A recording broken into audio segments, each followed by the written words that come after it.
us. Good afternoon, good evening to the Czech Republic. My name is Pavla Niklova. I'm the Executive Director of the Václav Havel Library Foundation, and it is my great pleasure to welcome you to the second event of the spring weekend stage readings prepared by the Havel Foundation and Bohemian, Benevolent and Literary Association. This spring weekend is part of our annual Rehearsal for Truth Theatre Festival honoring Václav Havel. During these 2 weekends, you will see online readings of contemporary plays by award-winning European playwrights from the Czech Republic, Hungary, Slovakia, and Poland. And for the first time yesterday, we presented works by young aspiring playwrights who won the Best Mini-Drama Student Contest organized annually by the Havel Foundation. Of course, I would like to thank all our partners for putting this series together. They are the Theatre Institute in Prague, Theatre Institute in Bratislava, and Theatre Institute in Budapest, as well as the Polish Cultural Institute in New York and the Slovak Consulate General in New York. This program would not be possible without the support from the New York City Department of Cultural Affairs in partnership with the City Council and Council member Ben Kallos. Thank you very much for your continuous support. We would like to thank all American directors who have decided to work with us again and to tackle those incredible but also difficult European plays. I would like to thank the cast very much for taking on the challenge with pronouncing all those weird Czech, Hungarian, Slovak, and Polish names. And we will forgive you if you don't make it right. That doesn't matter at all. And I hope it will be mutually beneficial experience both for the playwrights to see their plays presented by American actors and the other way around. And I hope you will find a way how to work in the future and maybe on the real stage, not only on Zoom. Today, we will present works by Czechoslovak playwright Dodo Gombar. Good evening, Dodo. Good evening. Hello to everyone. We will see excerpts from 2 plays that employ absurdist humor as they explore issues related to Eastern European transitions to democracy, plus a special bonus, an experimental stream of words, thoughts, and dialogues called Portal. Dodo is a director, playwright, and pedagogue born in Slovakia, living in the Czech Republic. In 2019, he became a lecturer at the Department of Dramaturgy and Directing at the Janáček Academy of Music and Performing Arts in Brno. He was the artistic director at the City Theatre Zlín and Švanda Theatre in Prague. He has directed over 120 plays by such authors as Shakespeare, Molière, Chekhov on many European stages. He often directs his own plays or his adaptations of world-famous novels. He cooperates with Slovak and Czech television and radio. His play Between Heaven and Hell was acclaimed internationally, premiered in Budapest in 2005, and in 2015 it was staged at La Mama Theatre in Melbourne, Australia. The play Money from 2015, that you will see parts of it this afternoon, won the most prestigious Czech drama Alfred Radok Award in that year. His plays have been translated into 8 languages and presented internationally. From 1996 to 1997, he studied at the Circle in the Square Theatre School on Broadway in New York, where he directed a production of Tell Me About Birds, his original theatre play. He's a graduate of Bratislava College of Performing Arts. Our longtime friend who has decided to work with Dodo and to present his plays is Edward Einhorn. Welcome back, Edward. Edward is a playwright, director, translator, librettist, and novelist. He's the artistic director of Untitled Theatre Company No. 61, a theatre of ideas. Some of his notable projects include the production of the Václav Havel Festival in 2006, a festival of all of Havel's work, which Edward curated with Havel in attendance. Then I'd like to mention Cabaret in Captivity, and Edward will speak about it maybe later as well. Songs and sketches from Terezín. Also, The Pig, or Václav Havel's Hunt for a Pig, adapted from the work by Václav Havel and Vladimír Morávek. The God Project, Rudolf II, an original play about the emperor in Prague, and The Velvet Oratorio, an opera theater production following Havel's character Vaněk through the Velvet Revolution. Edward's works have been reviewed in the New York Times, Time Out, and The Village. He has received a number of awards, such as Seed Magazine's Revolutionary Mind Award and the NY Innovative Theater Award for the Best Performance Art Production of the Year. Let me also welcome the translator of the plays that you're gonna see and listen this afternoon, Lucie Kolouchová, who's an author, translator, and dramaturge in different Prague theaters. And we are happy that she has joined us for tonight.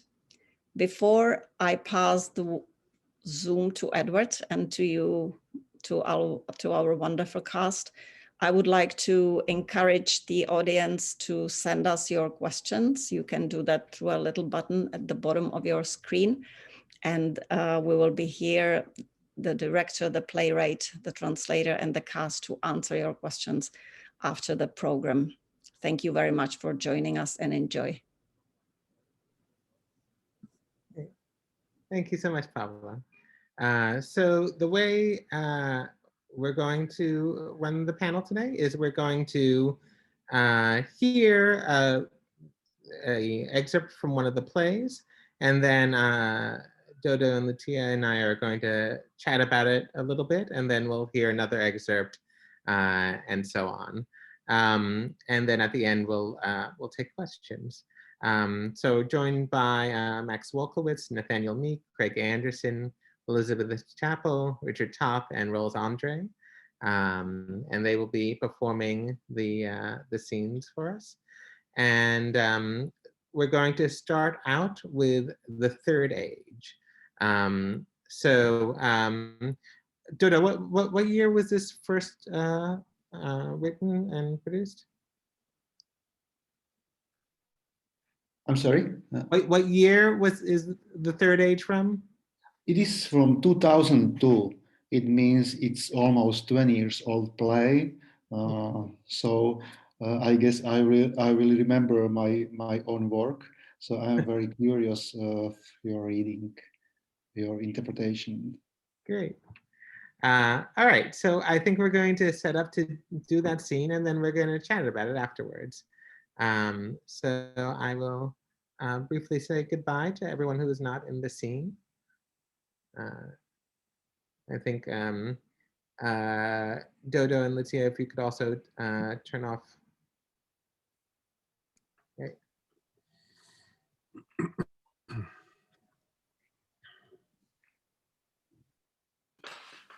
How do you perceive the changes that happened back in 1989?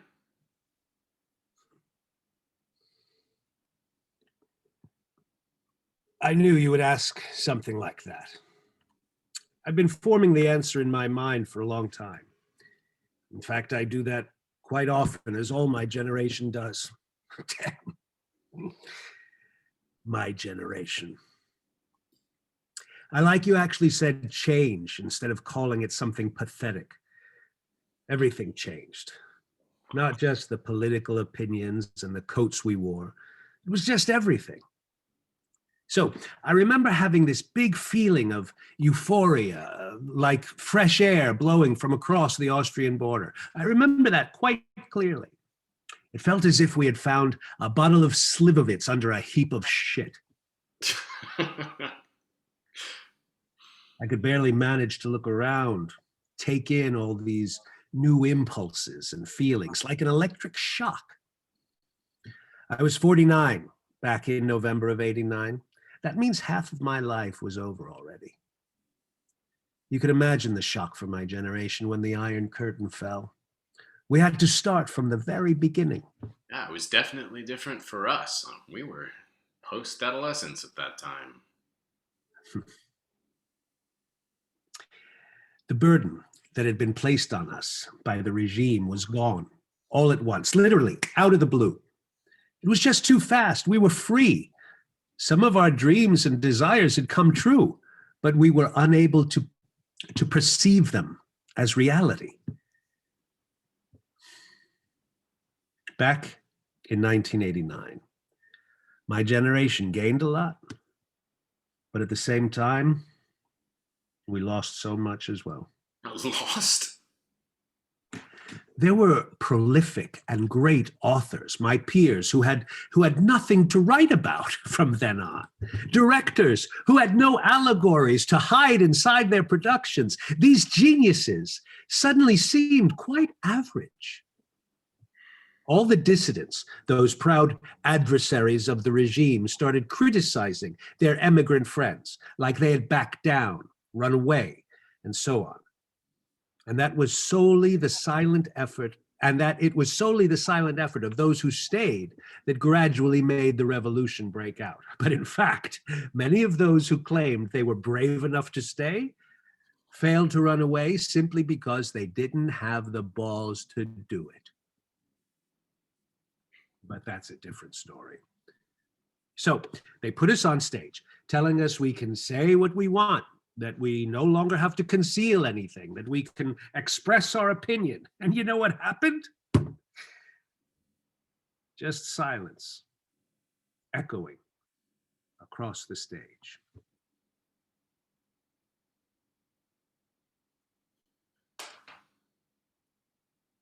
But you were waiting for that change for almost 50 years.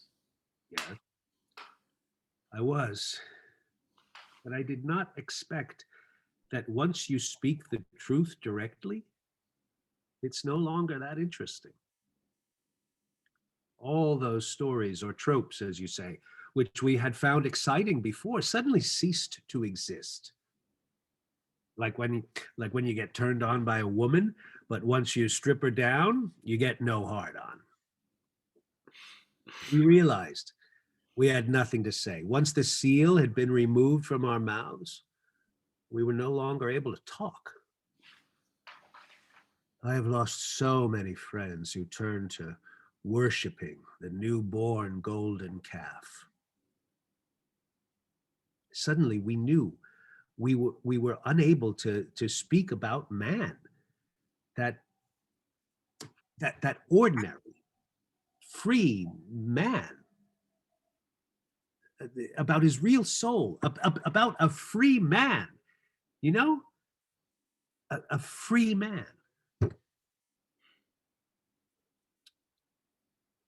That change killed my dreams in a way, because I had expected it would actually make them come true. But maybe I got used to only dreaming. Suddenly, I had to live my dreams, but I was already too old for that. So you think... No, I don't. I just know that communism was the same crap as fascism. You expected a different answer? I always expect a different answer. That's why I come here. Don't you feel that people liked you more before, as if they lost interest after the revolution? That's exactly what I'm talking about.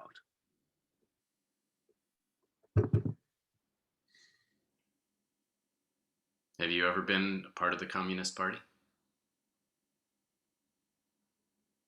You don't know? It's easy to look up. I know. Why do you ask that?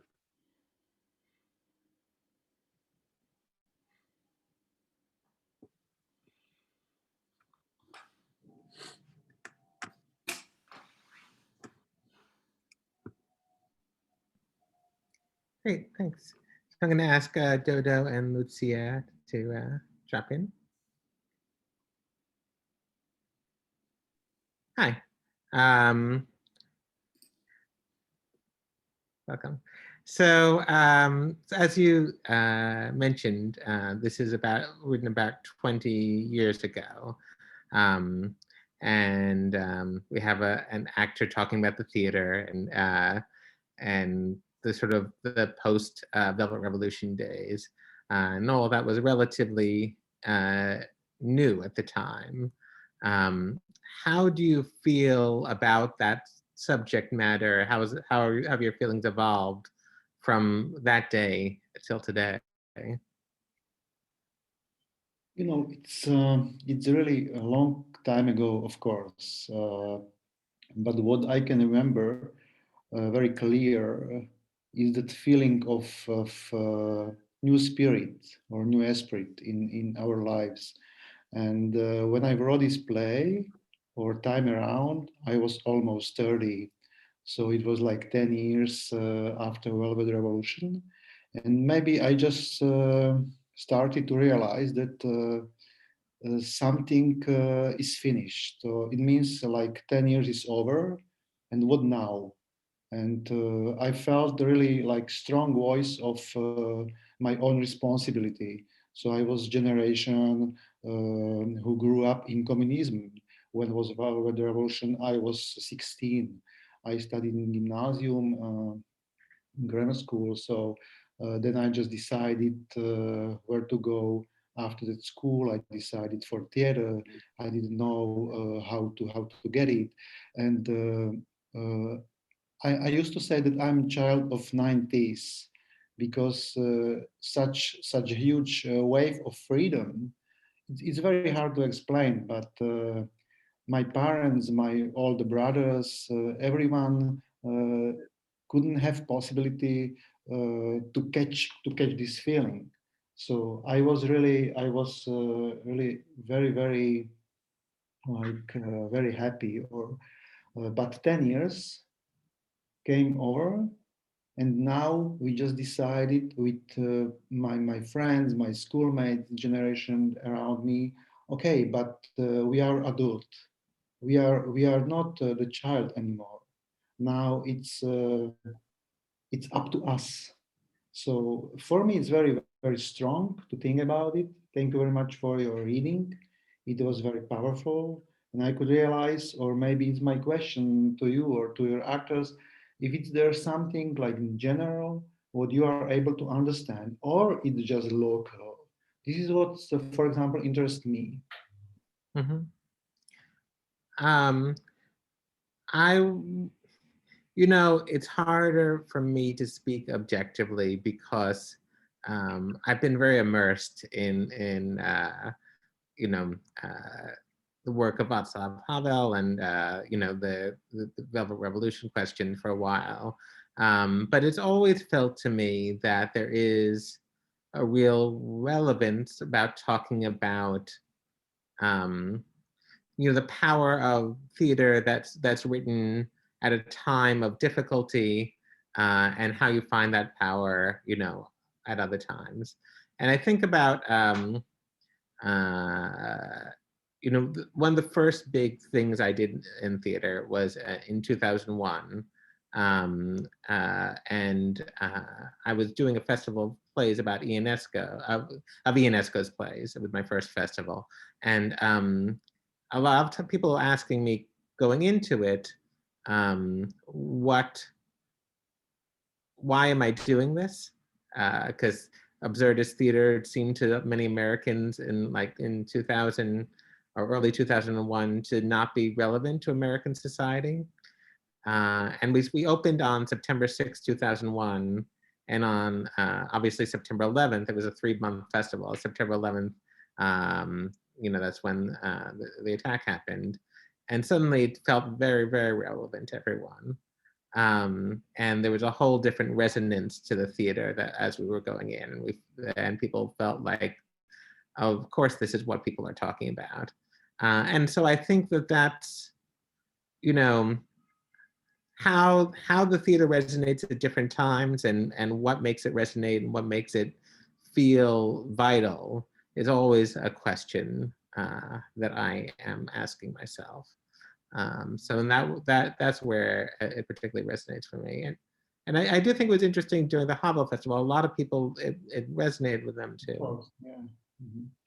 Actually, maybe I just would like to say that this is not just about Velvet Revolution, of course. Of course. I think this play, because Velvet Revolution was just the point, and I started to think about my own place in the world, to say a little bit pathetic. But I knew that now it's time for some obligation, or how to say, but this is like a web or cobweb of some relationships between people, something like the picture of generation, of Mhm. our generation, our parent generation, our grandparents, our child. And this is about third age. And now, maybe 20 years after that, uh, maybe I got the same questions. Yeah. What are we gonna do in the future? Like maybe the time is the circle.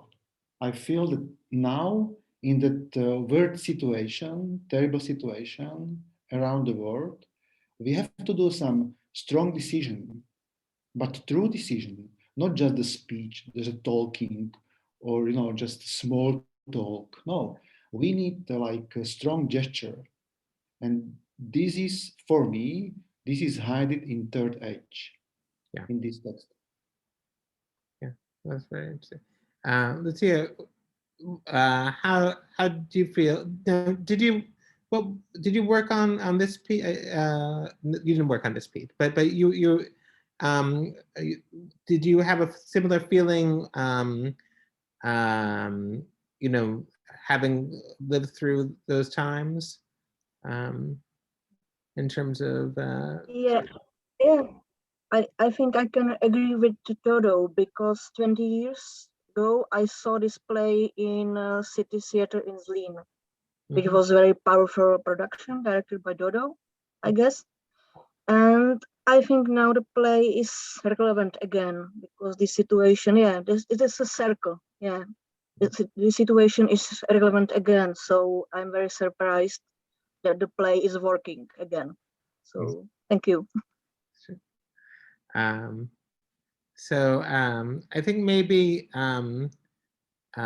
when we go back to the full panel discussion, talk a little bit more with Richard and Max, who also have had their own actually experiences in Prague during the 90s. So they have an interesting perspective on it as well.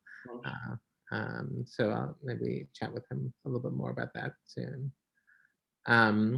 And you were telling me that there's a production coming up for the third age. Dida? I did it twice as a director. Yeah. One it was in Slovakia, in City Theater, the city called Žilina, and it was 20 years after Velvet Revolution. Mm-hmm.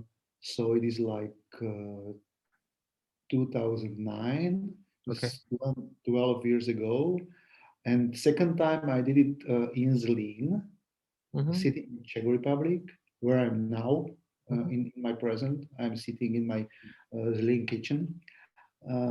So it was just stage reading, but was absolutely different. The way was absolutely different than performance in Žilina.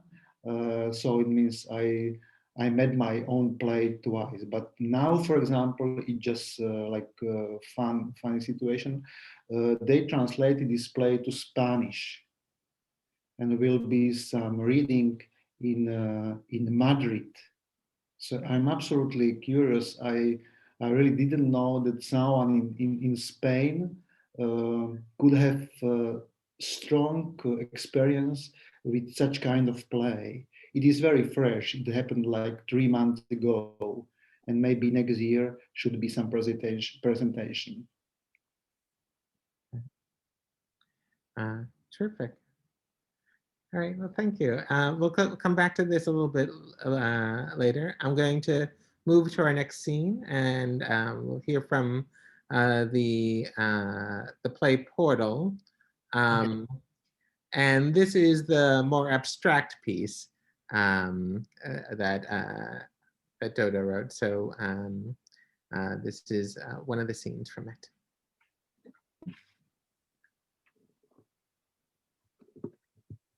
When did you die? We have no memories here. Even the most emotional ones? We have no memories. What's the view without it? View back? Yep. Clear. Yep. True as well. Can you recognize the truth? The truth is everywhere around here. I see. There is only one truth. They say it's the other way around. It's just because man needs an alibi. A living man. One man doesn't mean anything. I feel strange. You become a part of it here. Part of what? Part of the truth. Even as a suicider? Even as a suicider. A part of... Part of the higher truth. Any disadvantages? It feels unpleasant sometimes. Yeah. It hurts. It burns. It bites. How long does it take? There's no time here. Yes, of course. Would you like to come? I'm considering it. Don't think too much. I know it disables my will. You want it or you don't. It can't be that easy. It is. It can't be only about wanting something. It is. Can I sit down? Why? My legs hurt. Why? From walking. No chairs here. Can I sit on the ground? It's hot. No, it's not. When you sit on it, it'll get hot. Ouch! Did you burn yourself? Yup. Ouch! Did you burn your butt? Yup. I told you so. I know. You burned your ass. Am I funny? You're prideful. I don't know. You are. I just wanted to be sure. You didn't trust me. I wanted to try it. Why? I wanted the experience. What for? To know it. Belief has nothing to do with experience. I'm not talking about belief. But you have to believe in something. Yeah. What do you believe in? I believe in man. And in common reason, too. One man doesn't mean anything. I believe in man. Good luck with that. Are you mocking me? We don't know mockery here. What do you know then? Whatever else. Apart from mockery. Apart from some things. Which ones? You'll find out here. What? Well... What? Someone's coming. I don't know him. Is it a man? I don't know. He's smiling. He has earplugs. He is listening to some music. He's watching us. But he doesn't hear us. We don't know that. Should I say something? Like what? Ask him why he's smiling? Let him smile. That's true. Or what is he listening to? Something that makes him smile.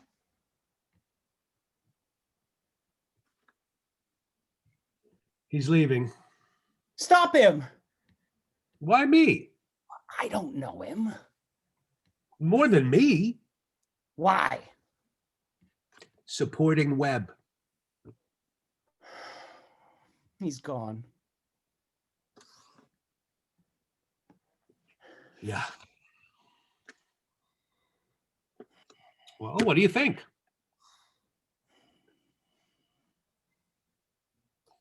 I don't know. You don't need to know. I do. You don't. I do. You're wrong.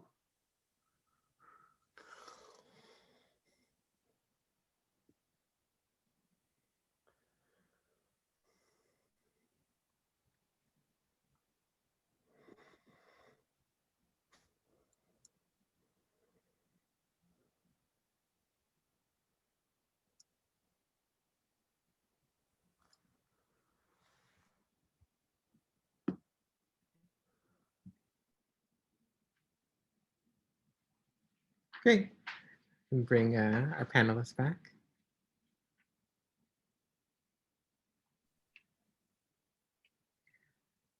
Thank you very much. Thank you. So what year was this one written? This is maybe opposite side, like Third Age. Yes. I heard it now because it's quite new play, maybe 5 years old, and maybe I think that this is theater. Is this still theater play, or is it writing exercise? Mm-hmm. I don't know the answer, but when I saw your actors, Craig and Richard, it was very smart and very like logical and really and funny because this is for me just about desire to write, but it's like something like cry in my body or cry in my soul or scream in me. uh, that's what I had to write this play, and but until today I'm really not sure if it's this theater, but I'm very curious if some director, some colleague is able to find there some like something what is below the words, like some flow or some stream of energy. But my answer is that our spectacle or our audience is creating own play, for example, or someone who reads the play is creating own play. But Lucia was translator of this play, and I was happy and lucky. She wanted to do it because I started to do it by myself, but I didn't have like overstep or how to say in English. I couldn't, or distance or some distance of the words. So I needed a professional translator, and I worked with Lucia as dramaturg a couple of times or many times in Prague, and I was happy she did very nice and good work. Perfect. And your technique in writing the play, something that I've worked with a few times in sort of the avant-garde theater here, is there were no character names. It was very sort of open-ended in terms of how to create it. So there was an implied dialogue, an implied scene going on. Yeah. And I think your last stage direction in that scene was something that I enjoy, where it says he either shoots himself or shoots the other one, So there was a sort of an open-endedness even in the stage direction about what could happen on stage. I was trying to make some choice of 12 scenes, 12 situations, because I wanted to put this play some regular rhythm. So it means it is 1 year uh, from January until December. But it's not necessary to write like this as a director or actors. So every scene is very specific, very specific, and I guess is like extremely situation. But maybe I'm wrong.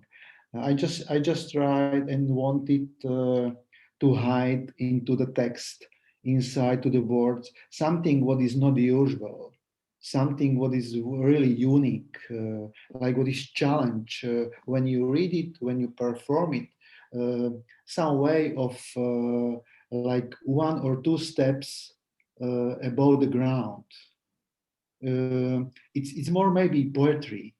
I like poetry, and maybe it's Dadaistic poetry or nonsense poetry. I like, for example, Christian Morgenstern, maybe something like this. I didn't have any idols or any form. I just wrote really how I feel, how I felt in my mind, in my heart. I just wrote, and I was full of some words, of some scream, of some crying, and that's the reason why I wrote this play. Was that a challenging thing to translate, or did you find that sort of natural for you? Yeah, exactly. It was a very challenging play to translate because it's not a play, it's a poetry and it's very personal. So there were a lot of discussion, and sometimes I had to decide what Dodo meant and how to translate it to someone else to understand. But it was good, and yeah, I heard it after 5 or 6 years, and it's still good. Yeah, it's pity it was never staged actually. And you were saying, I think, to me when we chatted earlier, that you feel like now feels like the time for you that maybe you'd be ready to have it fully staged. Do you still feel like that, Dodo? Because I really don't know, but there is very much of my intuitive or intuition. It's unconscious. Yeah. It's not just conscious, and maybe I'm ready. Maybe I'm ready to do it on the stage, to try to perform it somewhere. But maybe with young people, maybe with someone who is fresh, who doesn't need like logical characters and to talk about it like real play. I'll see. Okay. Well, thank you. It was an interesting connection, and yet I do feel like, I mean, we talked about the scene a lot to sort of make our own logic through it, and I think it exists underneath those scenes that you can sort of feel like each one, and then and find the logic in it for ourselves. So that was our experience. Terrific. Thank you very much. So I'm going to do a couple of scenes from the final play. So this is Money, and it's was written so that the scenes are out of sequence. So you see different elements of the story at different points. So we're going to start with one scene, then move directly into the next.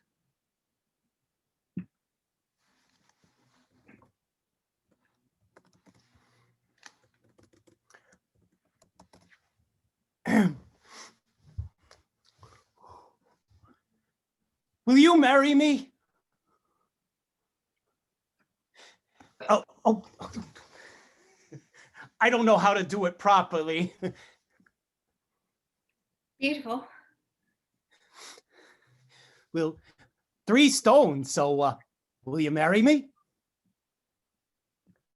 I don't know, Petka. You won't. But I don't say that. You said you didn't know. I was a bit shocked. You don't want to tell me.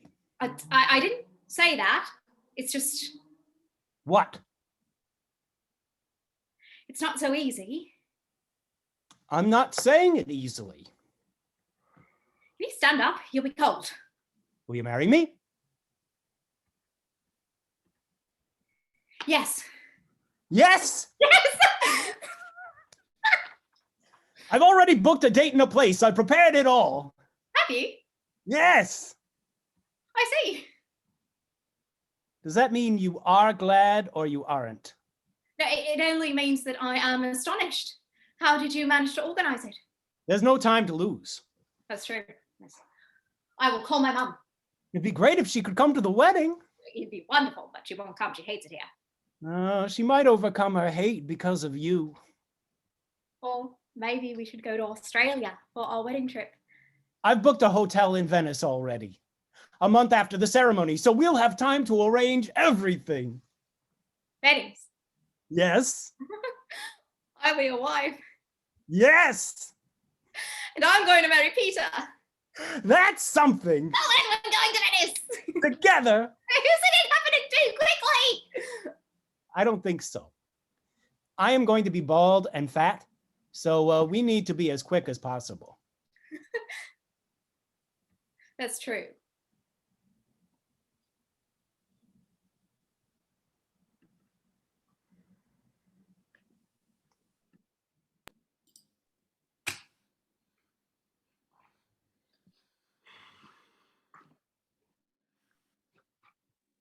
Oh shit, where's the other guy?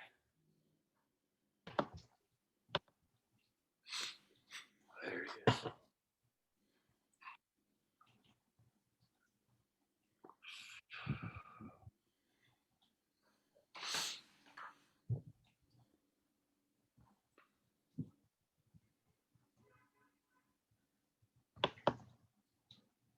Boys.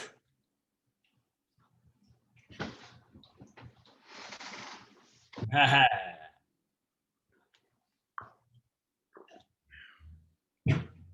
gotta drain the snake. Bon voyage.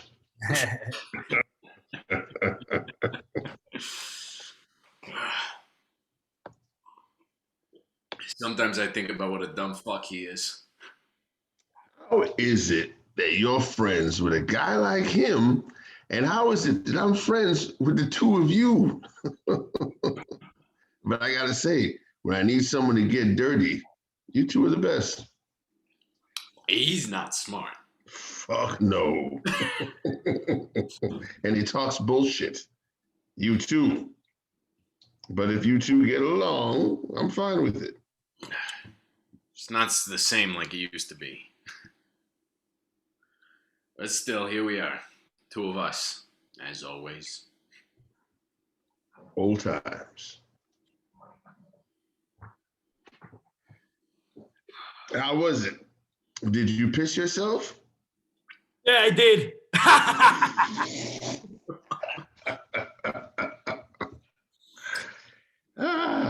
So what is it that you want, boys? Can I tell him? Yeah, tell him. You're the brainiac. Zdeno.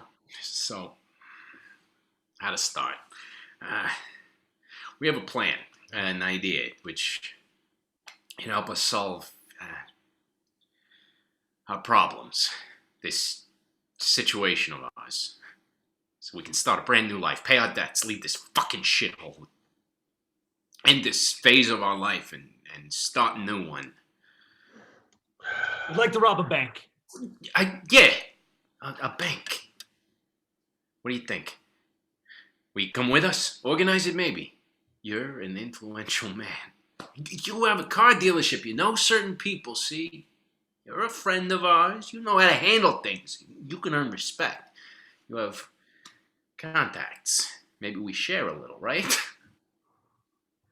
I always say you two are the best ones to do a dirty job. You two unemployed potheads. But now you got me involved. That's no fun, you know? Dealing weed is no fun either. It's fun compared to this. What about dealing the hard stuff? You're not dealing anymore. I have other boys for that. Younger and stronger ones. Exactly. But that's not the point. Let's discuss. We have a plan, a very detailed one. Yeah, we've been observing everything. What do you need from me? We need you to lend us a car. Whatever you got from that dealership of yours. And we need some guns, one at least. So you're asking me to join you? Exactly. Exactly. We need help with organization, production work. We'd share. We give you your share. You mean a gun that can really fire? Bank robbers need to have the proper tools.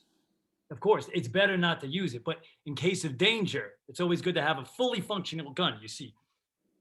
I see. Have you chosen the bank already? Of course we have. We've been working on this project for more than a month. Of course we have. 5 weeks, we did all the scouting, so forth. Details, we did the scouting. First we were thinking a gas station, but bank is much better. Exactly. So we need to do it on Friday. Tomorrow. What? Are you nuts? You want me to get you a car and 2 guns by tomorrow? One is enough. We got a toy one. You psycho! Put that away. It's just a toy. It looks real to me. Yeah, see, that's just it. We thought you'd take a piece. Look, it's not going to be for free. Oh, of course, it's not going to be for free.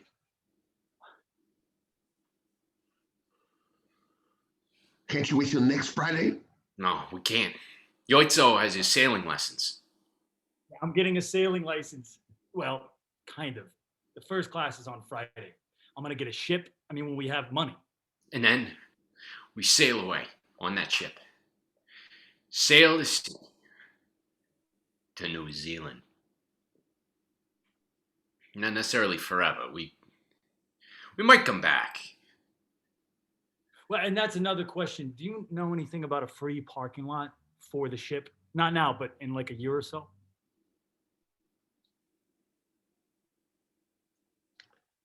You really are assholes.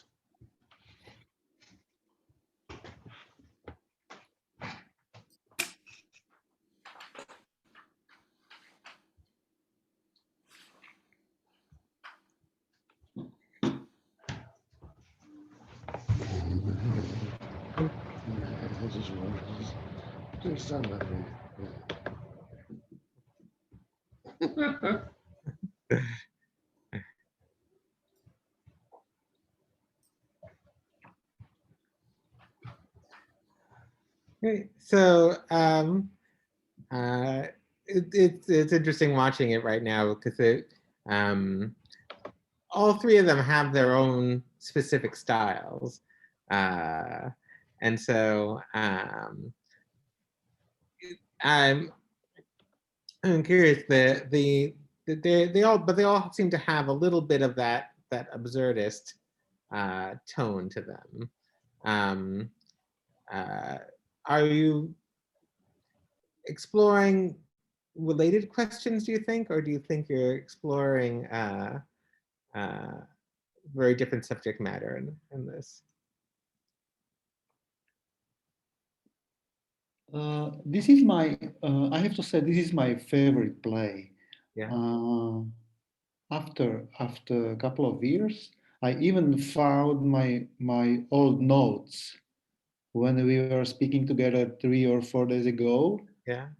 I got like inspiration that somewhere is my book or something, some place where I wrote my old notes, and I was writing there that this is about solitude, or this is not about money at all.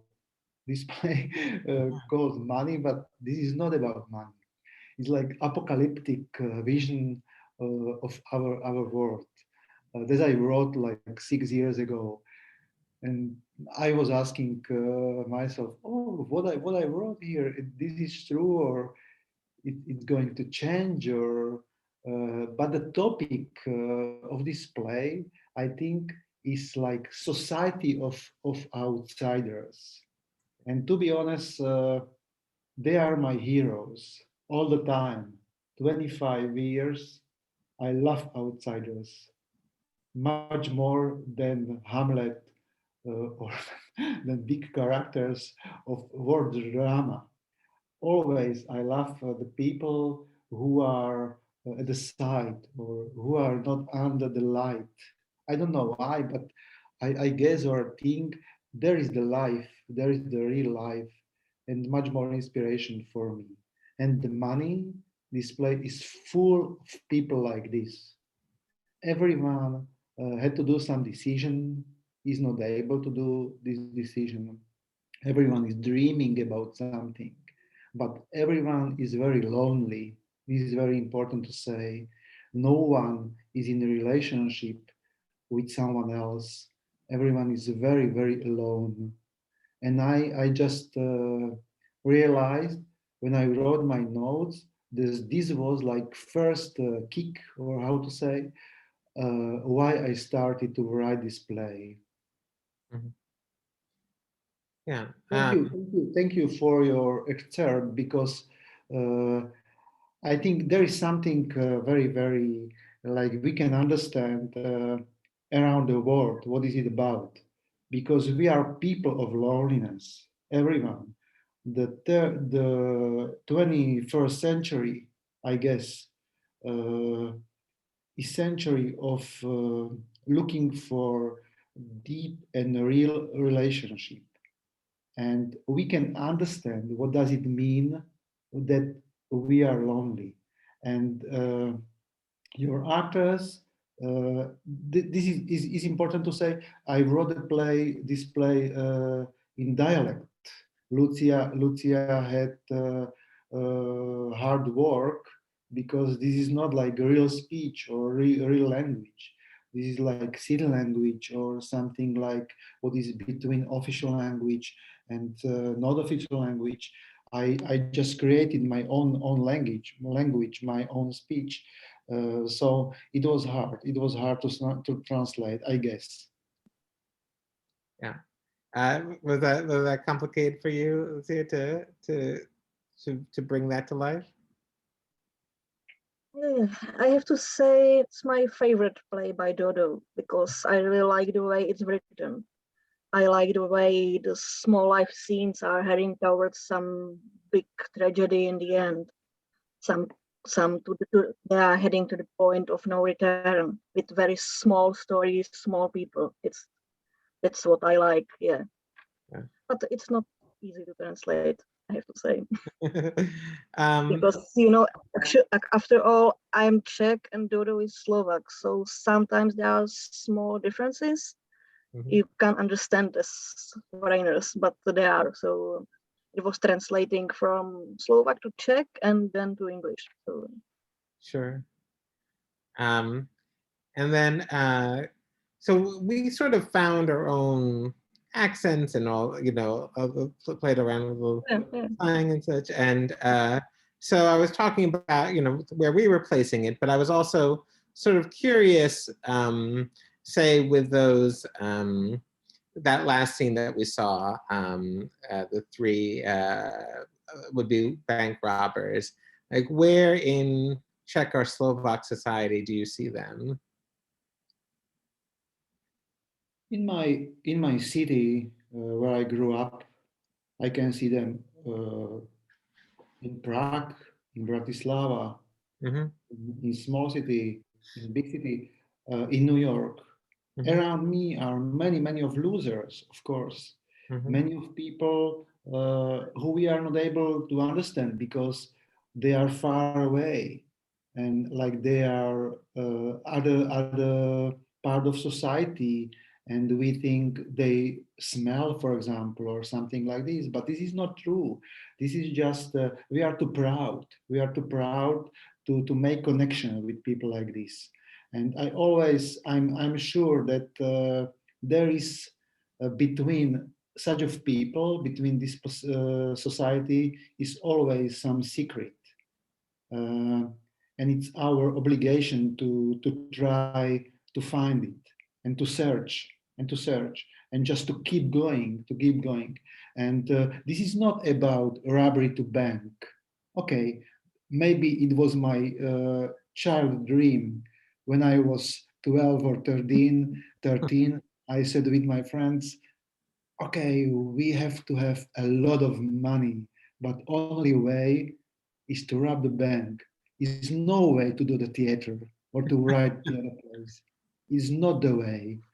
You know, but it was just humor. It was just absurd humor. It was just very, very funny speech. But until today, I like characters like this.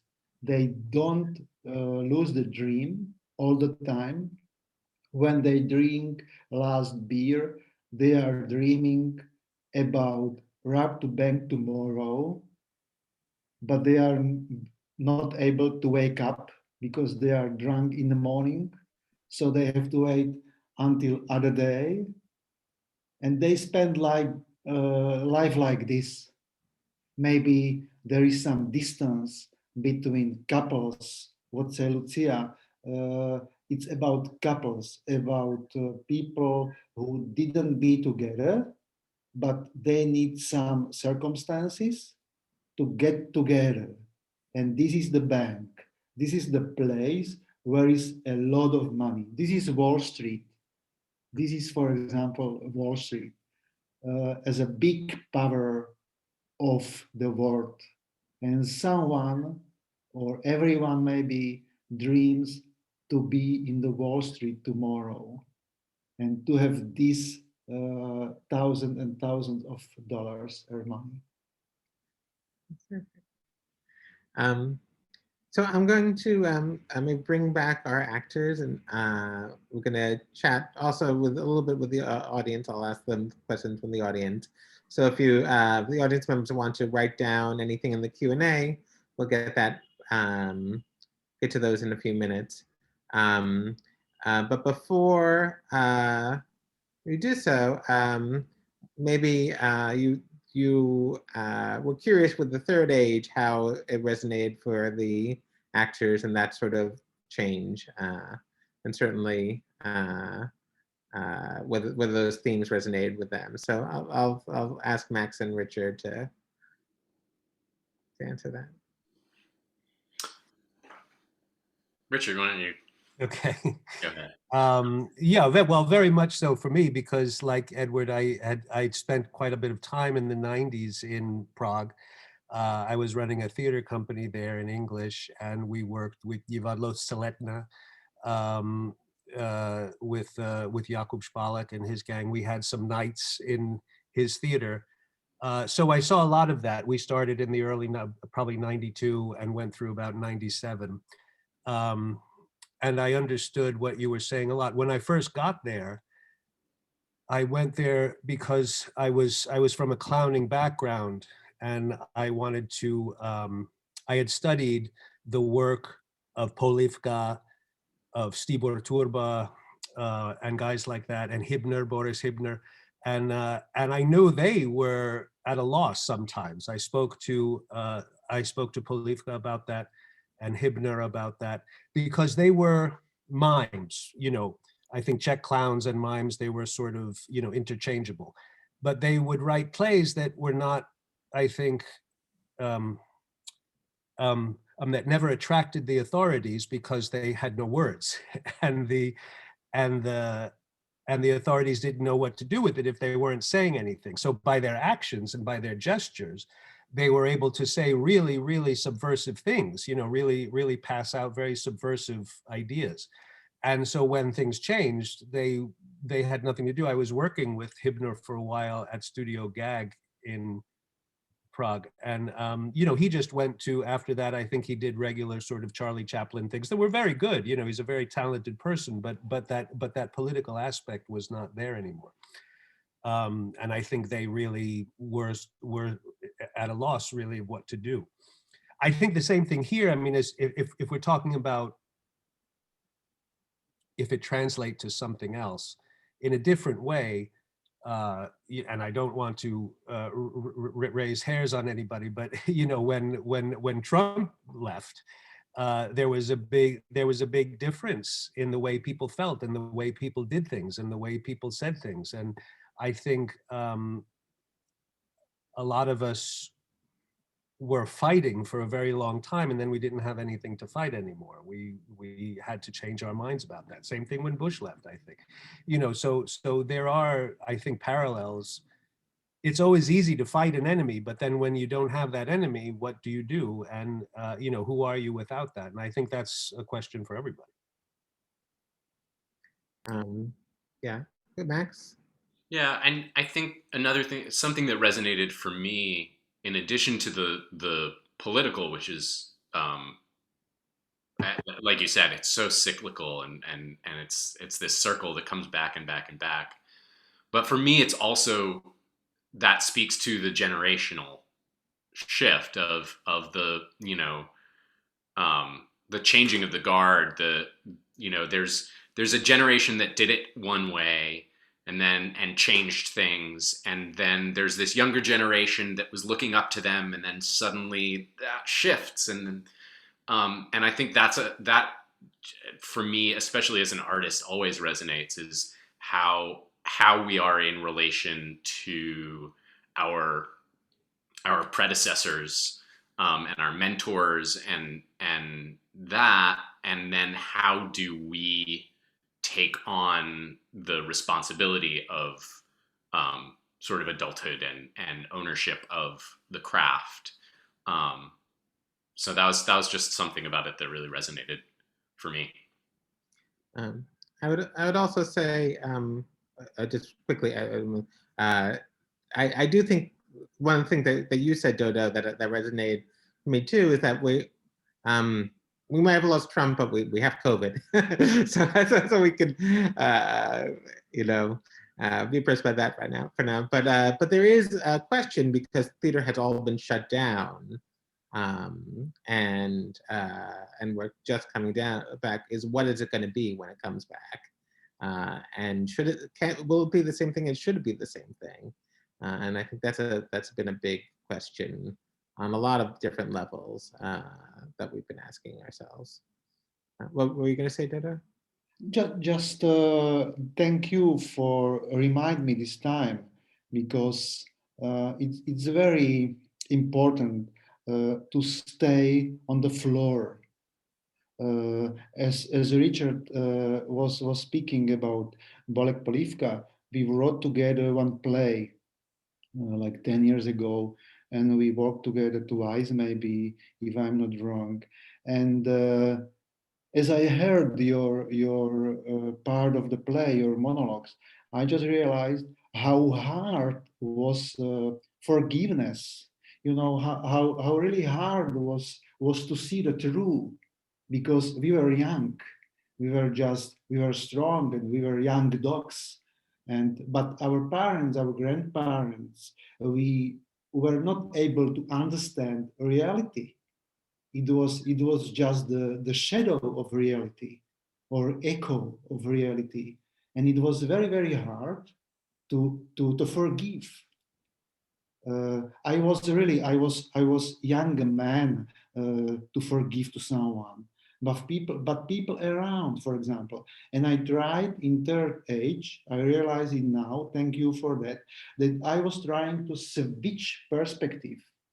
That someone is, for example, someone says and has courage to say, but we lost something with Velvet Revolution. And 99% says, what, are you crazy? How you can say that? But actor, as Dolina, as Richard character, he knows very well what he's saying, because there is no way to communicate with secret. Everything is free. You can do everything what you want. And now you realize that you are empty. You know what I mean? That this is for that. This is artistic death. And he started to drink, and his life lost the sense. I just wanted to say thank you. One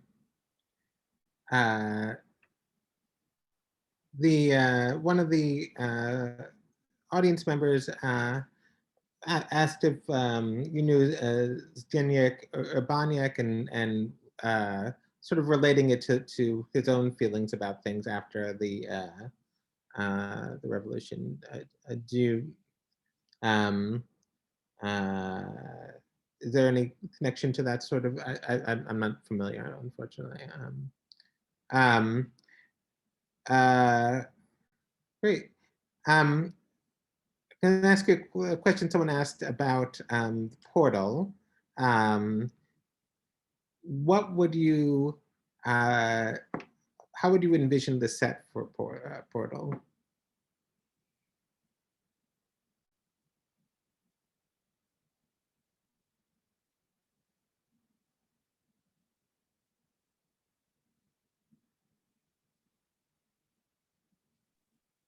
Who are you asking, Edward? Oh, I'm sorry, Dodo? No. I'm sorry. Oh, I'm sorry, I thought you were asking actors. Sorry. No. This is one of the questions from our audience member. How would you envision the set for Portal? The set means like the actors? No, the way the scenes look, the way the stage looks. The scenography, you know. I don't know. I didn't think about it because I was not in the situation to make some imagination. You know, it is for me. It is just still. It is just the play put on the paper, like it just the text. I didn't see scenography or the set design. And another audience member asks if there was any inspiration from Beckett. Maybe. I like Beckett, I like Ionesco, Mrożek, of course, absurd drama in a general, and maybe is in Portal, in text, that you don't see characters, you see just the lines. You can make your own imagination of your own world, of everything. But I didn't think about design, about set design. Let me ask you, Craig and Richard, working on Portal, how did you find connecting to those sort of more abstracted characters? I always find it sort of disturbingly easy to connect with abstract and strange characters myself.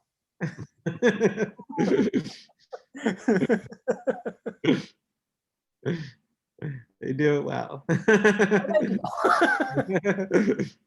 No, but I enjoyed it. I mean, I feel like if you were to just lift a conversation out of context, a lot of conversations, they might sound as strange as this one. You know, I mean, so it's kind of fun to fill in the blanks, in my opinion. Yeah, it is. I mean, it is to me a lot more interesting and challenging to work on something like that rather than something that's, you know, very direct, although each has its own challenges. But I think, yeah, you just try to find, I think the actor's job is to find a reason for saying something. And so even if it's a bizarre reason that only you can interpret and only you understand, you have to have a reason for saying it. And so you come up with that reason. And if that, and the next thing you say, if that has another reason, well, then that has another reason and you have to do that. And so if that makes sense to an audience, then, or as Dodo was saying, you know, the audience has to then make their own reason for this happening. So it's really a conversation between everybody, between director and actor, and then actor and actor, and then actors and spectators, you know, so it's all just everybody. But I think if you're just saying it without any idea whatsoever, then it becomes very, I think people tune out. I think you have to have some sort of reason for saying it, or else it is just going to be hard for an audience to grasp, I think. I was grateful of your piece because this scene is quite hard. We can find her. This is afterlife. That's not. This is easy to find. Maybe it's not so hard to find. But I was really curious how in English, for example, because I wrote it in Czech language, how in English could work the lines as dialogue. Not just a poetry, dialogues. You have to hear your partner, you have to react, you have to bring your own reason for reaction, but always it's about lines, lines, lines. This is not the real dialogue. For example, then in Money, you're in Third Age. So it means you did very well atmosphere, and you like brought nice energy of connection to each other. I think this was for me biggest experience, such kind of connection between of you. Mhm.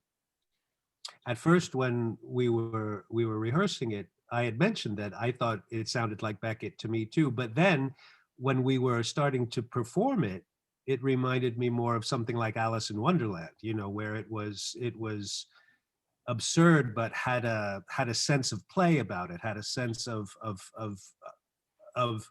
embracing its absurdity. You know, in some ways, in a fun way.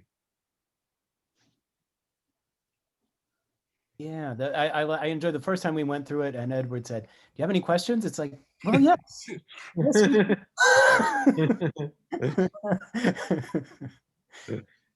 But yeah, but yes, going through it, we just sort of built a scenario, sort of brick by brick, kind of following what sort of the turns that that seemed to be happening within the language of the scene. So it was very enjoyable to work on. And so for the performers who worked on Money, we talked about this sort of outsiderness and loneliness, but in terms of the performance, you know, I think everyone was really able to bring some real comedy to it. So what was your way into those roles?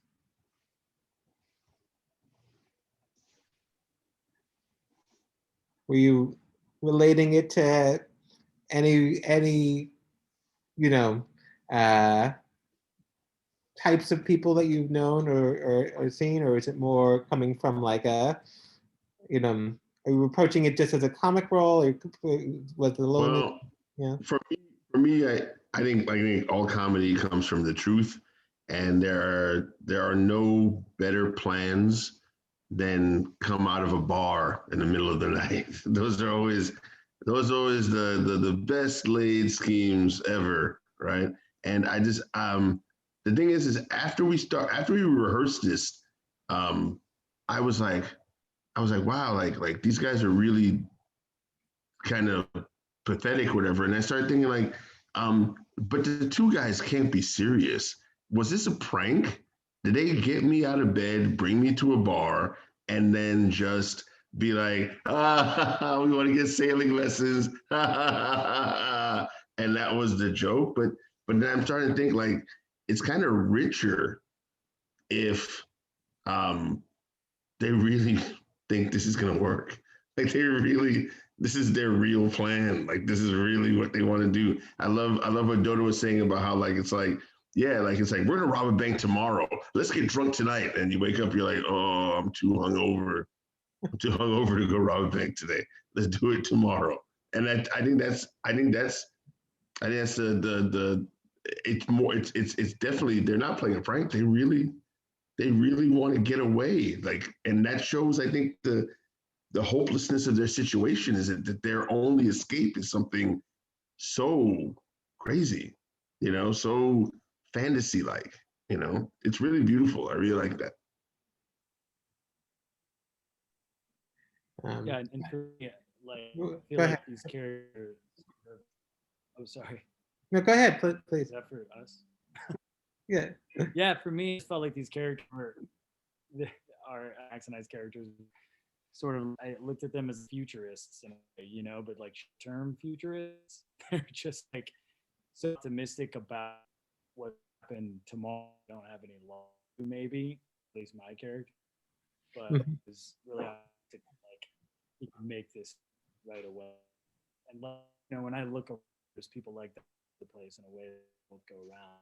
They always have these plans, are always, you know, coming up with this thing to try to make this better, fully developed. And I was look around in my world, and if I'm talking to some, you know, at the bar, basketball, that are trying to sell me on cryptocurrency. You're not going to be rich. We're going to, you're always that. It felt real to me. Yeah, and I like there's a pathos underneath the comedy. I think that's something that I'm always drawn to. That I think the comedy helps bring in that pathos. So do you have any last questions or thoughts for anybody? Huda? Maybe just one sentence to Mani. As we were speaking about Portal, that we can't know or recognize characters. In Mani is absolutely opposite side. I can say I know everyone. Maybe he's in Brooklyn, maybe in Prague, maybe in Barcelona. But of course, we can make deal as a creators, as actors or theater people, that this is character who is able to meet. We can meet them somewhere or sometimes, and this is absolutely big difference between two plays. But thank you for your interpretation and for your relationship to this place. Thank you. It's a pleasure to work on that. Also, I would like to thank all of you. I would like to thank Dodo for writing those brilliant plays, and to Edward for selecting those excerpts. And for me, they really brought the kind of sample of work. And it's one playwright, but probably you can follow in Czech plays or writing, either because for me Portal was some kind of lyrical, either drama or poetry, and so that's one I would say it is still a very strong area that you can find in Czech or Slovak art or literature.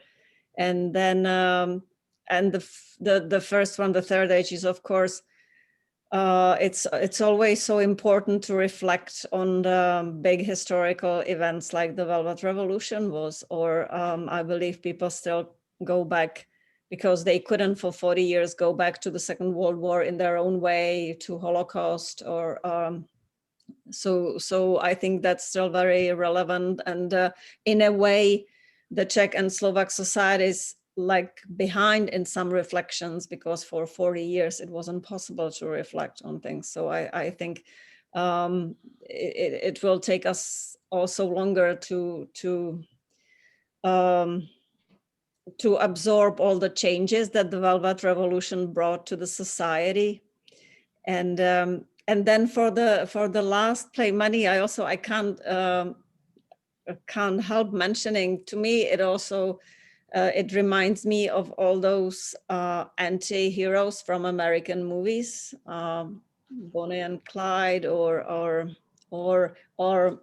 there's a wonderful movie with Al Pacino called Dog Day Afternoon, which is really terrific movie. It's an old one, it's a classic, but I saw it only recently, so that also reminded me of American movies actually. And they are anti-heroes, but somehow you become to like them. So that's what also I liked about the play Money, that as Dodo says, they are not the heroes, the successful people, but you start liking them, and that's what attracted me really to that play as well. And big kudos to all the actors. You were amazing. It's unbelievable what you can do in front of the computer, and it seems that you are in one room, that you're talking to each other. It's just excellent. Thank you so much. You were wonderful. And just for our audience, thank you very much for joining us. if you'd like to support us, you can buy on Rehearsal for Truth website 1 or 5 students' plays from our competition that we just published. So you can buy them individually, or you get a discount if you buy 5 of them.